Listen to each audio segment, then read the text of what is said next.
Hoje, dia 16 de setembro, dia dos santos Cornélio e Cipriano. A liturgia celebra os dois santos que são contemporâneos e morreram mártires no mesmo dia. Cornélio foi papa nos anos 251 a 253. Durante seu pontificado, surgiu um debate a propósito da conduta a seguir em relação àqueles que haviam renegado a fé durante a perseguição. Os partidários de Novaciano acusaram-no de ser muito indulgente para com os que haviam renegado a fé e separaram-se da igreja. Por causa dos êxitos obtidos com sua pregação, Cornélio foi processado e exilado para o lugar hoje chamado Civitavecchia, onde morreu. Foi sepultado no cemitério de São Calixto. São Cipriano dirigiu-lhe várias cartas confortando. São Cipriano. Mais numerosas são as notícias desse santo que emerge como uma das figuras mais empolgantes do século III. Pertencia a uma das mais nobres e ricas famílias de Cartago, capital romana na África do Norte. Quando ainda pagão, destacou-se como excelente advogado e mestre de retórica. Sua conversão ao cristianismo deu-se entre 35 a 40 anos de idade, comovido por observar a constância e serenidade dos mártires nas perseguições. A conversão modificou-o radicalmente.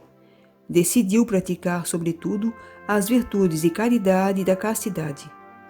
Fez voto de castidade e repartiu quase todos os bens entre os pobres.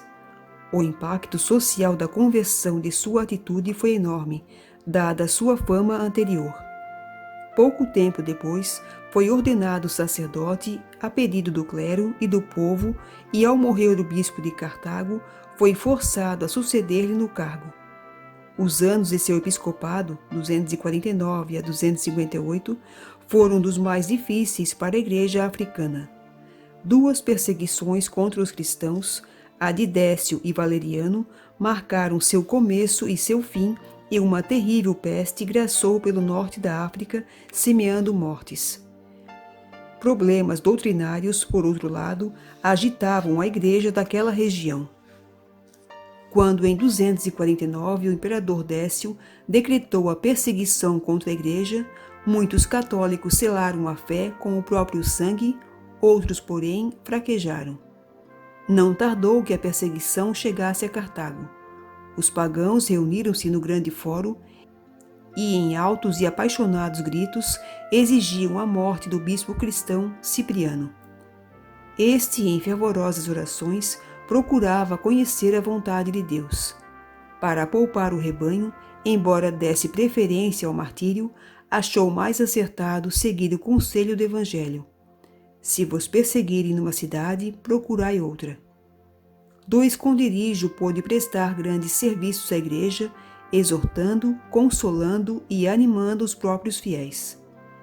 Duas grandes questões disciplinares agitavam o cristianismo naquele tempo e ocasionaram escritos polêmicos. A primeira era a conduta a ser seguida em relação aos que nas ameaças e torturas à perseguição tinham fraquejado apostatando. Eram chamados os lapsus. Em Roma havia surgido uma corrente rigorosa chefiada por Novaciano que recusava terminantemente a reconciliação dos apóstatas. Na África, um certo Felicíssimo seguia uma praxe diametralmente oposta. O Papa Cornélio era propenso à clemência depois de salutar penitência. Cipriano teve que reagir contra Felicíssimo, inclinando-se por certo rigorismo, mais tarde mitigado por exigências pastorais. A segunda controvérsia era relativa ao valor do batismo administrado por hereges.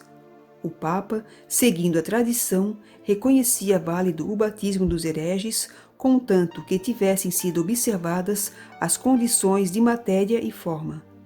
Cipriano, que por formação tinha tido poucos contatos com a tradição, seguia uma lógica muito humana. Não pode dar a fé quem não a tem.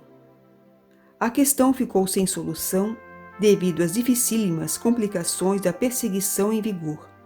Com a morte de Cipriano, a tradição de Roma tomou pé também na África e assim continuou sempre através dos séculos. No ano 258, a perseguição contra a Igreja recrudesceu. Cipriano foi denunciado, preso e processado. Existem as atas do processo e martírio escritas por testemunhas presentes à morte e que são de uma franqueza comovedora. O procônsul interrogou: Tu és Tárcio Cipriano? O bispo respondeu: Sim, sou. Tu viveste por muito tempo nessa sacrílega ideia e reuniste muitos homens na ímpia conspiração dos cristãos.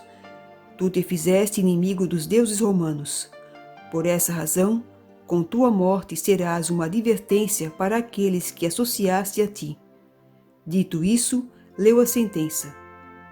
Tárcio Cipriano seja degolado à espada. O bispo Cipriano respondeu: Graças a Deus. São Cipriano deixou-nos numerosos escritos doutrinais de grande importância. A coleção de suas 81 cartas é obra-prima da literatura latina e constitui preciosa fonte de informação sobre a vida eclesiástica daquele tempo. Ó Deus, que em São Cornélio e São Cipriano destes ao vosso povo pastores dedicados e mártires invencíveis, fortificai por suas preces nossa fé e coragem, para que possamos trabalhar incansavelmente pela unidade da Igreja. Por nosso Senhor Jesus Cristo, vosso Filho, na unidade do Espírito Santo. Amém. São Cornélio e São Cipriano, rogai por nós.